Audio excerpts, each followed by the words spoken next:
Welcome back to Mock the Mock, where we take a look at someone else's mock draft and I mock and give you my views, thoughts, and opinions. But first, a special thanks to Manscaped for sponsoring the video. And you must be like, Manscaped?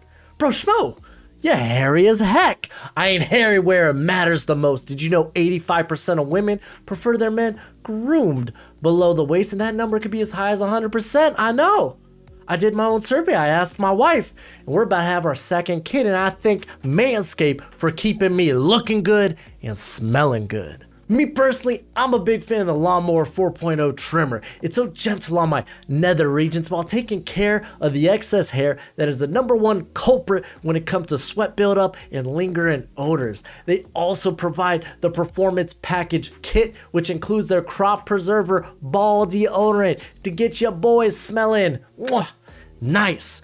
Get 20% off at Manscaped plus free shipping when you use promo code Broshmo. Put it in all caps to really let them know that I sent you. So check the link in the description below, and don't forget at the end to check out, use promo code Broshmo. But let's go ahead and get into the Goat House. He is providing for us another mock draft with the current draft order. If you don't know who he is, go check him out. He's a far bigger channel than I, puts out good content. So let's go ahead and take a gander. Keep in mind, when it comes to the draft, he goes 8 by 8 by 8 by 7, because the Dolphins forfeited their pick because they shady as hell. But let's go ahead, get into this with the first 8 picks, with Will Anderson going to the Houston Texans, which y'all are probably already going to know I disagree with. Yeah, man, listen, if you're the Texans, you're picking first overall and the quarterback position isn't set. Don't give me that crap that, oh, Davis Mills could be a fine, solid quarterback. Listen,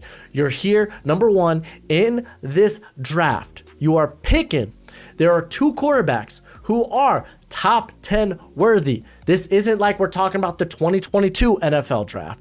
You have 2 quarterbacks that are well worthy that #1 first overall pick.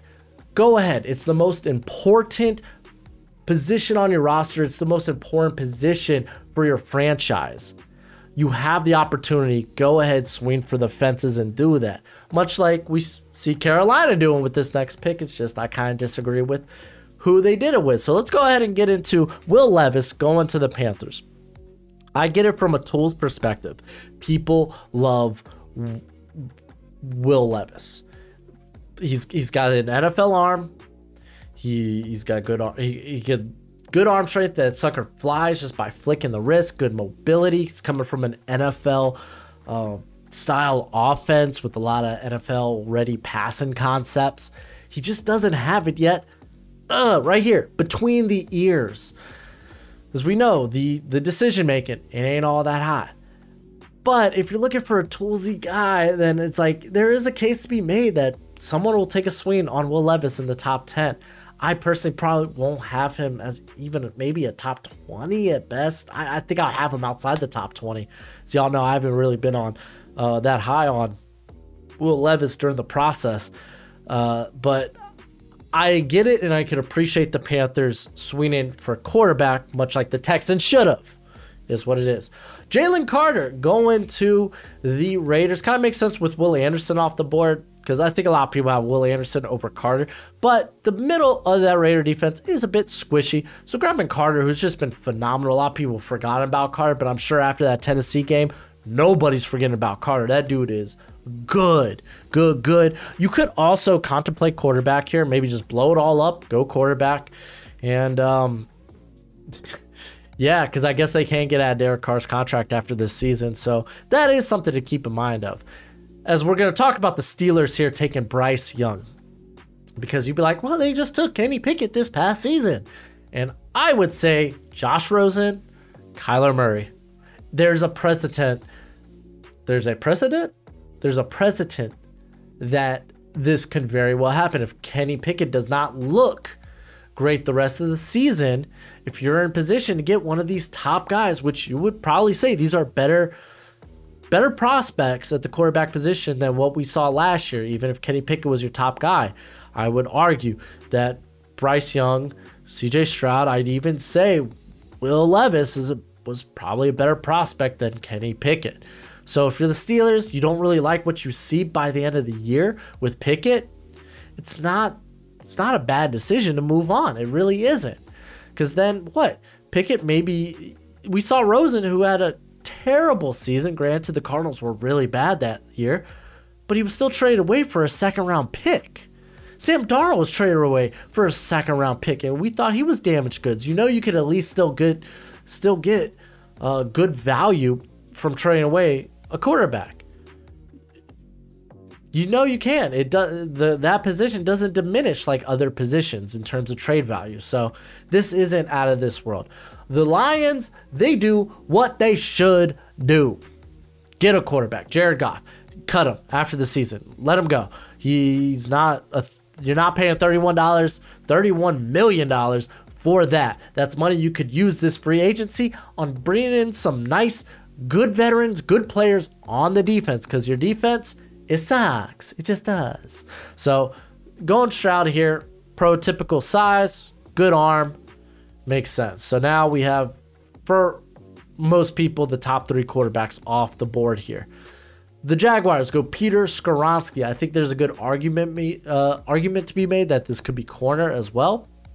As you see Christian Gonzalez, we'll get to that in a sec, but he does mention Kelee Ringo's up in that debate. So really, depending on whatever corner you're high on, Gonzalez, Ringo, you could even say Cam Smith, Joey Porter.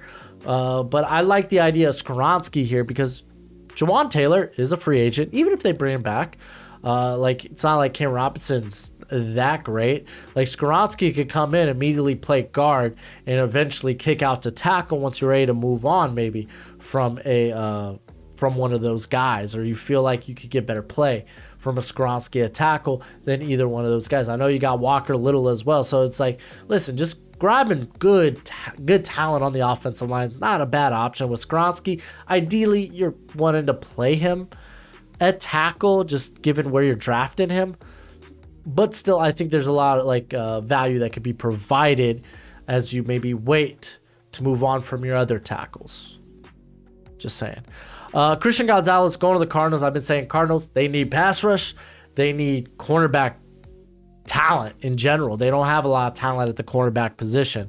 And Goathouse, he brings up this could be Christian Gonzalez. This could be Kelee Ringo. As for y'all know I love Kelee Ringo. Both guys made Bruce Feldman's freaks list. Christian Gonzalez did have the tough opener against Georgia, but he's been great ever since. The biggest harp on him is going to be like, the ball skill. Where's his ball skills? But he forces a lot of incompletions. While you have kind of the same thing with Ringo. You don't see a lot of ball skills. He just got his first pick this past weekend against Tennessee. So it's like, you're going to question ball skills, but in terms of what these guys provide to the position in terms of their size and athleticism, those are big pluses. Those are top 10 worthy tools. So wherever you want to go here, that's fine. This is it right here. Bijan Robinson going to the Chicago Bears. Listen, if you're the Bears, I'm looking receiver. I'd be willing to look at tackle. I'd be looking at edge. If Jalen Carter falls, I'd be willing to take him here. Because you got a defensive-minded coach in Matt Eberflus. It's not like David Montgomery's been so terrible that you need to replace him with a running back in the top 10 of the draft. It's not that. And Khalil Herbert's actually been really good. There's a case to be made. Khalil Herbert should be getting a bulk of the workload there. They really like going hot hand, though. You get Bijan Robinson, it's like, what are you doing? You're just spinning your wheels, right? It's like, and I know in Goathouse in the video, he was like, I didn't have an edge on the board higher than Bijan. I didn't have a wide receiver or a lineman higher on the board than Bijan Robinson. But you still got to consider positional value. This is why, for me, Bijan Robinson is not going to be a top 10 prospect. Run back probably will never be in my top 10 till it really comes back to prominence, as we could be on the precipice of that, as more teams are not filling the box. They're going too high. They're prepared to stop the pass. And we've seen teams with very good running backs have good run games and actually be able to dictate victories. The Giants have done it with Saquon. You can't put that on Daniel Jones. He's been meh this year at best. He's basically what Daniel Jones is. He's not going to get in the way of himself.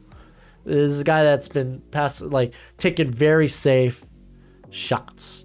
But enough about the Giants. Bijan Robinson, I wouldn't do this. I think there's bigger needs and better value to be had, though I do love Bijan as a prospect. All right, let's go ahead. Let's check out pick number 9 being the Green Bay Packers as they go. I'm buffering. How am I buffering? Paris Johnson. There we go. I would like wide receiver, but hey, the Packers, they don't draft wide receiver in the first round. They just don't. So Paris Johnson is actually kind of a interesting pick here because I think it makes a ton of sense in regard as you get Bakhtiari coming back. That's great. And then you can move Jenkins back to the interior. That already seems like what the Packers really want to do. So you get someone to shore up that other tackle spot, being Paris Johnson. There are a lot of people, for the most part, I think the consensus is when it comes to this draft class and the tackles, that you got Skoronski, you got Johnson, and then Olufashanu, and then Broderick Jones. That's how kind of people currently are ranking them, or at least the consensus. So taking the next guy, Paris Johnson, I really think can be a top 10 pick. And Fashanu, honestly, could soar as well, just because the upside with that guy. But I'm also a big fan of Broderick Jones. I think there's a lot of steadiness just with his frame, his length, how he plays. There's a good floor with that cat. All right, on to the Seattle Seahawks. No, my bad. The Philadelphia Eagles. Can't be skipping picks. Philadelphia Eagles, they go with Tyree Wilson on the defensive line. This is a very similar prospect in terms of like their size and what they bring as to Milton Williams, right? A guy who can kick inside, but is likely going to be an outside player for your squad, but he has that versatility. As teams are going to look at his length and his movement skills and his size and be like, holy crap, that's great. I love that. And the production's there opposed to what it was for a Travon Walker. He's not going to test out like Travon Walker, which is why he kind of falls here. But he has the production to his name. That's what you like to see. The Eagles, I'm sure I think Brian Brazee is kind of the guy I think about here for the Eagles because it just makes the most sense when you have Javon Hargrave. I think they have to figure out his contract at the end of the year. Fletcher Cox, they could move on from him. And you got Jordan Davis, who's really that nice run stuffer, but they need a little something else extra in there. They could very well bring back Hargrave and they could have this rotation. We've seen a defensive line rotation work exceptionally well in the NFL. Look at the Buffalo Bills. They love doing that, and they have one of the best pass pressure rates in the NFL. With Tyree Wilson, though, you get a little bit more what you need on the outside as when you look at like Brandon Graham is a guy that they can maybe eventually move on from because he's getting old. Derek Barnett, no one really cares.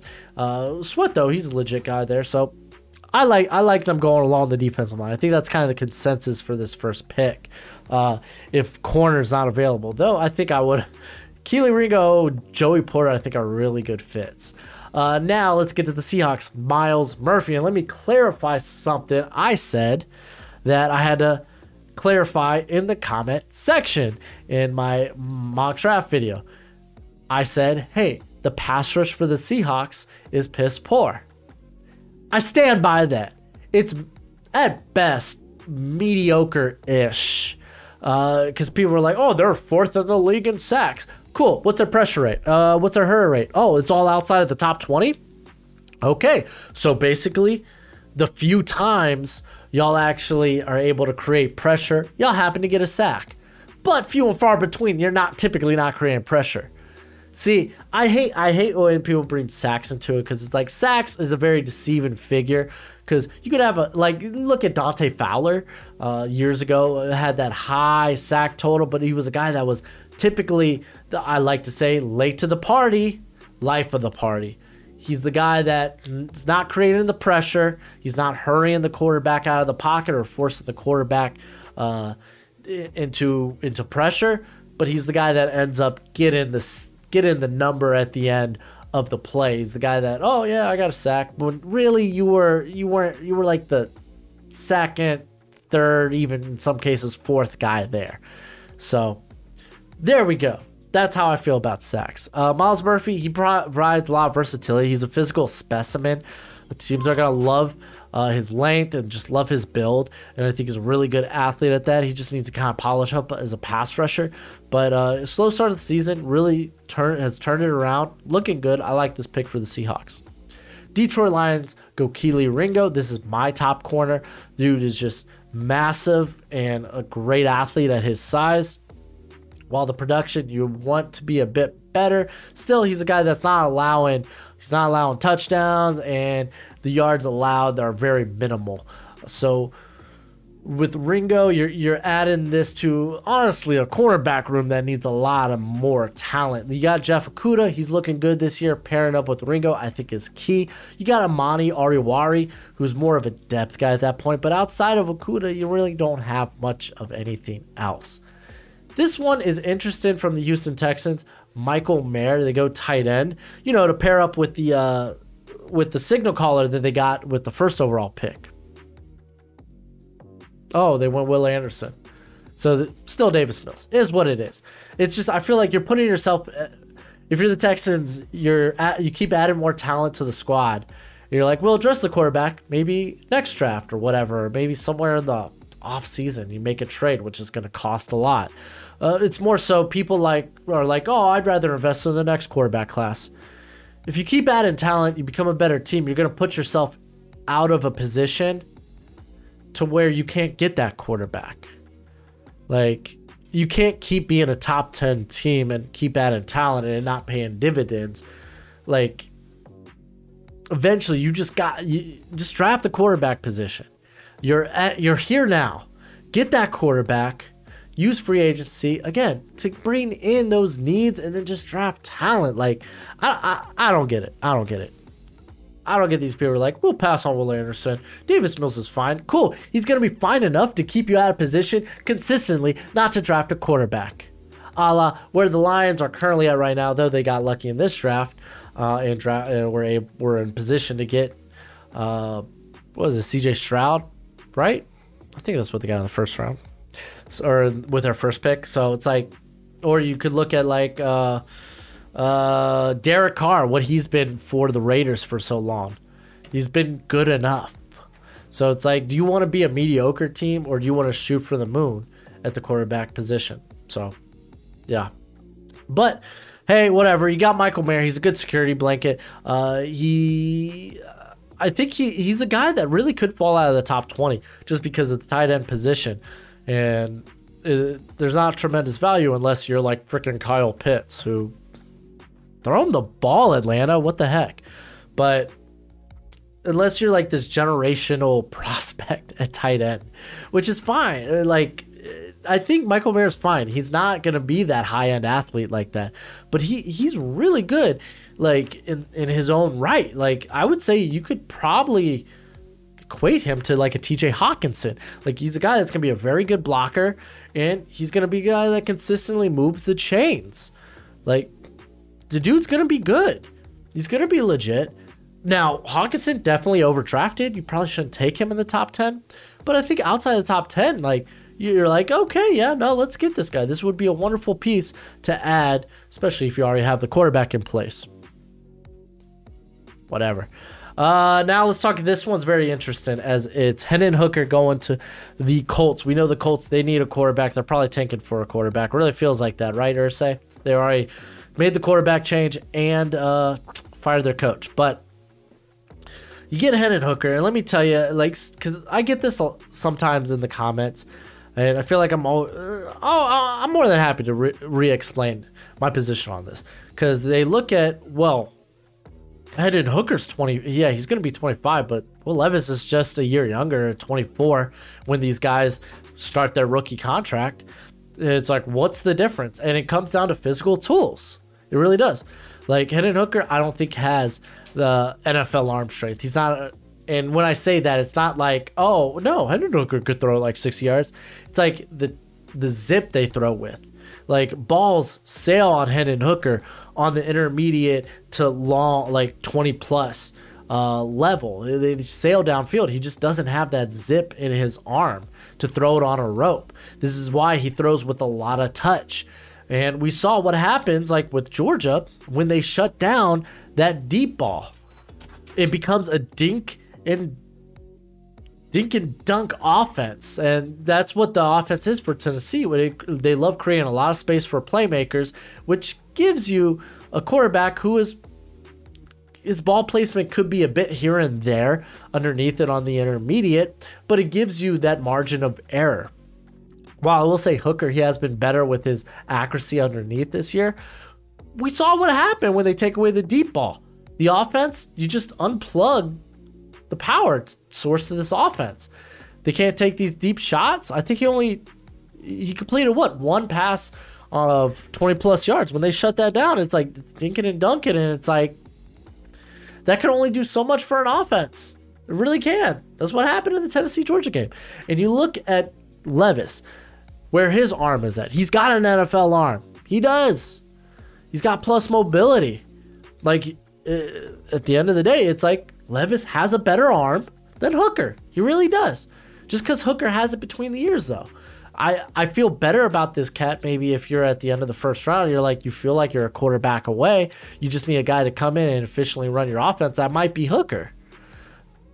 Or I kind of see him as a top 20 prospect. Or top 50 prospect. So I more so look at him as like end of the first round, somewhere in the second round at this point. The Colts, you could be like, well, this is a defense that has a ton of talent. Just get Gus Bradley out there. He's not that good of a defensive coordinator. Bring in a real DC. And then your offense, you have some weapons in Alec Pierce and Michael Pittman and Mo Alley Cox and the former Virginia tight end slipping my mind. You have a Jonathan Taylor. You have okay, your offensive line could use maybe a couple more pieces, but for the most part, it's still a decent offensive line that might just need a little revamp. So maybe you think you just need a quarterback to come in and just efficiently handle the offense. But if that's the case, I'm trading down to take Hooker. I'm not going to trade up. Or I'm not going to sit at this pick, because I'm not going to lie to y'all. Anthony Richardson will be the guy that comes to mind here. Because why? Tools. Instead of taking a quarterback that might just keep my team mediocre and keep me out of range to take a top quarterback. So a lot to think about there. I'll just say that. A lot to think about. All right, Isaiah Foskey going to the Atlanta Falcons. And I see this. I can see this. I like this. Foskey, he's probably going to be right outside my top 20 when it comes to grades. But it's like he's a high floor pass rusher, like a high floor just player in general. He's got the length, he's got juice, plays with a good motor, and plays very good run defense. So you're gonna just get a guy that should hit in some form. So Atlanta gets that here. If you want to feel more risque, there's other guys you can get out there and bet on traits and such. And like I said, like I've been saying, like after edge, even edge 3 or edge 4, it just becomes this big toss-up. Like, Jared Verse, BJ Ojolari, Nolan Smith. I know he's got the torn pec, but teams are going to consider him. Even Andre Carter, Felix, and UDK Uzama. You're gonna consider all these guys, and you're really just gonna maybe take who you think is the best fit for your scheme. Washington Commanders take Clark Phillips. This one's exceptionally interesting, with Joey Porter and Cam Smith still on the board. Because ultimately, Clark Phillips is going to be a very scheme-specific fit. I think Washington's going to scrub their coaching staff at the end of the season. I really do. So you don't really know specifically what scheme they're going to be having there and what scheme... who are you looking in terms of a scheme fit? When you look at Clark Phillips, he's 5'10", 185. He's an off-coverage zone corner. That's what he is. You don't want this guy in press, and ideally you don't want him in a ton of man. But we know this guy's a playmaker, man. He has 2 pick sixes on the season. But maybe you're looking at more physically gifted prospects like Joey Porter, Cam Smith. Because those guys, honestly, could probably fit in a variety of different schemes. So I love Clark Phillips, man. It's just he's probably more closer to top 50 to maybe end of the first round type of pick right now. All right, on to the next part of the draft. We got Brian Brazee. Forgot he was still on the board.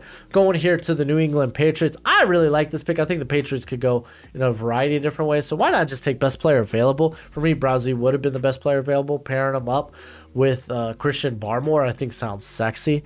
This is interesting, this Bengals pick, because Broderick Jones. And then you look at Denver taking Olu Fashanu. And I might switch those because I just think schematically they're better fits. Maybe if you're the Bengals, Zach Taylor, that outside zone blocking scheme, maybe you're looking for a guy that's a bit more of a mover. I think you could also make a case. Maybe you're looking for the better run blocker, which obviously would be Broderick Jones. Fashanu is still a work in progress in that regard. But in terms of the upside and what they bring as a pass blocker, that's Fashanu. So I really think he might be the better fit for the Bengals, while Jones might be the better fit for the Broncos. But it is what it is. Next, we got the Tennessee Buccaneers taking O'Cyrus Torrence. This one I find pretty interesting.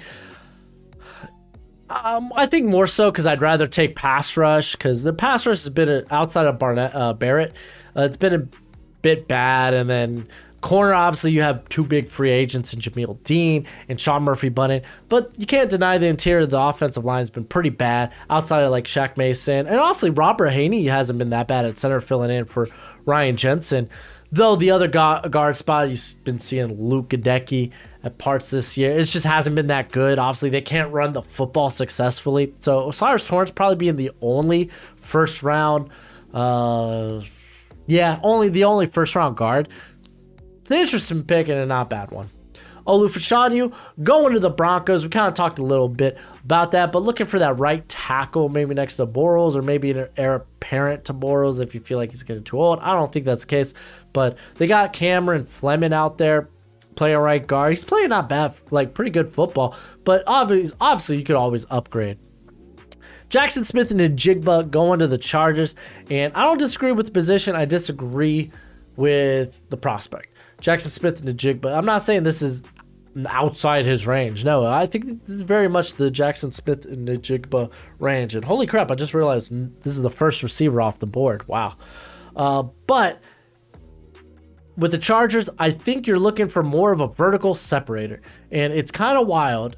And I was talking to someone about this, that isn't it crazy with how Guyton going down changed this offense? They have no vertical deep shot. They have no vertical separators. I know you could be like, oh, Keenan Allen hasn't been healthy this year. Mike Williams has just been beat up recently.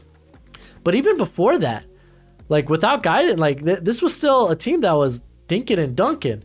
Like the average targeted depth for Herbert has been abysmal, and Herbert's got the type of arm you want to take shots, and they just haven't been able to. So I think Jordan Addison would actually be a really good pick here, opposed to Jackson Smith and Njigba, who's ultimately it's Keenan Allen. So it's like you're replacing Keenan Allen for Keenan Allen, or like, I don't know what's the deal there. But yeah, that's how my take on it. You got Quentin Johnston going to the Baltimore Ravens. Receiver, getting another receiver there would be awesome for the Ravens to pair up with Bateman and Duvernay. I think this is another case where I think Addison might be a really good pick, maybe to be the new Hollywood Brown of the offense here. Get that nice vertical separator. They can do it both outside and in the slot. Tennessee tight ends, go BJ Ojulari. And I don't mind this. If you didn't know, Tennessee has one of the best pressure rates in football currently, and that's without Harold Landry, and that's with a banged up Bud Dupree. Honestly, get off that contract as soon as you can. I said that was a bad contract the minute you did it, and here we are. But they've been able to get that pass rush out of guys like Jeffrey Simmons, who's a monster, Danico Autry and such. BJ Ojulari, like, I like the listen, his production's been great. I just think if you're the Tennessee, get in maybe a separator, because already the top tackles are off the board. O'Cyrus Torrence is off the board. Let's just forget about the offensive line and let's take a look at receiver, because these guys can't separate a receiver. You heard Malik Willis, man. I can't be taking sacks like that. Guys need to get open. I think he only targeted the receiver like once or twice in that Kansas City loss.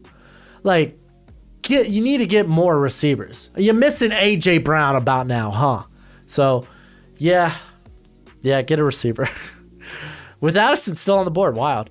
We got the Seattle Seahawks going Gervin Dexter. And I typically like Siaki Ika. Like, it really depends if the Seahawks, what are you looking for when you're the Seahawks? Are you looking for maybe this space eater nose tackle that could push the pocket, or maybe a more versatile defensive lineman that can play a variety of different spots along that defensive line and brings in great length, great leverage, and a good motor? Then that's Dexter. So really depends what they're looking for. I really don't disagree with either. So let's see where we're at. The New York Jets go Siaki Ika. Now, feels like a Robert Saleh / Joe Douglas move to go with someone in the trenches. I feel like there's other spots you can go. If you're the Jets, that might be a bit more dire, though we kind of already talked about the offensive line. You have a shot to take the top linebacker off the board, like Trenton Simpson. I'm not saying I'm getting Fred Warner vibes from, but they're very similar players in terms of their skill sets. So you could go that direction. You could take the top safety off the board. You know, safety's kind of been a problem position for the Jets. I say problemed, but like, you know, you can upgrade. So like, Siaki Ika feels like you're just upgrading a strength. I don't know. We'll see. I don't mind it. Cedric Tillman is a bit interesting for the Cowboys as, maybe grabbing another receiver there. Jalen Tolbert really hasn't shown you much. He's been a healthy scratch for a few games. Michael Gallup still returning. Noah Brown has been pretty good, but I think he's currently on IR, if I'm not mistaken. And then, obviously, CeeDee Lamb's pretty solid, but grabbing someone to really be a replacement for Amari Cooper would be nice. I feel like the offense is missing a little bit of stank there at receiver. Jordan Addison would have been the first guy to come to mind. I'm not this high on Cedric Tillman. I see him as like a day 2-ish player. Right now, to be fair, he just got back healthy, so we're getting to see him. We get to see him now for like another 3 games. He just returned a couple of games ago, so it's nice to see Tillman back. Maybe I'll turn around on that. I mean, Tillman's really just this contested catch guy, vertical contested catch guy, though we saw him get bodied by a physical corner in Keely Ringo. So that begs the question, if he's going to see more corners like that in the NFL, can he be productive? So that's why I feel like he kind of like now floats more day 2, maybe even early day 3. I don't know. Still a long draft process. We'll find out. Giants, they get a receiver. Jordan Addison, this is the one case where I'm like Jordan Addison, I don't necessarily like it. Just because I feel like you just keep getting smaller and smaller at receiver, like Wandale, now Addison, you're under like 5'10" at that point. So yeah, I would like Quentin Johnson. I think would be really cool for this team, but Addison's still fine. Like he's a guy that can work inside and out, vertical, nice field stretcher in general, whether it's horizontally or vertically. A guy that can make guys miss after the tackle too. So receiver, Giants need it. Yes. The Kansas City Chiefs, they go Jared Verse, and I like this pick because the pass rush hasn't been all that great. Outside of Chris Jones. George Karlaftis, he's doing fine, but you kind of tamper expectations for rookies anyway. Get Frank Clark out of there. Jared Verse, I love him. I actually like him more than I liked Jermaine Johnson last year. Verse is just powerful, nice athlete who you would expect this guy to be a 4-star recruit, not a guy that transferred from Albany. And he's had a great year. Hopefully he can really get back into a rhythm as he was coming off the knee injury. Hasn't really been the same just yet. So hopefully things go well with there. Minnesota Vikings. Vikings fans have been telling me after my last mock where I was experimenting with possibilities. They were like, oh man, why not? We need a receiver. Like Adam Thielen's old. KJ Osborne's not really produced. We need someone to be next to Justin Jefferson. And I don't disagree with that. It's just at the time, the value for me wasn't there. But But again, knowing you don't have a second round pick, maybe you kind of reach on that value as long as those guys are inside your top 50. So maybe you're looking at Jalen Hyatt. Maybe you're looking at Parker Washington. Maybe you're looking at Kayshon Boutte, who wasn't available, I think, in mine. Or you're looking at Josh Downs. So Boutte's here, obviously having he's starting to get it, starting to get into rhythm. He's producing much better than he did at the beginning of the year. So it's good to see. I don't know if that's still going to be enough to get him back into the first round. Brandon Joseph going to the Bills. I agree that safety could be a need with Hyde and Poyer up there in dog years. Brandon Joseph, I'm just not that high on it. I think Goathouse, for the most part, was like, oh, this is just a very good scheme fit. Don't disagree with that. Brandon Joseph is a guy that I want to play close to the line of scrimmage, whether that's in the slot, or I talked about this in my earlier video, or if that's on the outside. Like, yo, watch out. Brandon Joseph just hasn't been, you haven't seen the ball skills as much since he's now playing this more deep roamer role, and I'd rather get him back close to the line of scrimmage. And then the Eagles, this one's kind of a no-brainer for some people. They just kind of cement in running back for their last pick. Since Miles Sanders is a free agent after the season. In this case, Jahmyr Gibbs, who arguably could be running back too. I don't think anyone's going to touch Bijan, but could be running back too, up there with Blake Corum. Both have had very good seasons. So it makes sense when you consider Miles Sanders is a free agent. Of course, the Dolphins, they forfeit their pick because they do some shady things. But that's it for the video. Let me know what you think in the comment section below. Let's have that nice, beautiful football discourse. Again, thanks to Manscaped for sponsoring the video. Check them out. And don't forget to use promo code Broshmo. It really helps the channel out. If you want to help the channel out, then go ahead and do that. Or you can check out the Patreon as well. All links in the description. But until next time, you be easy, my friends. Later.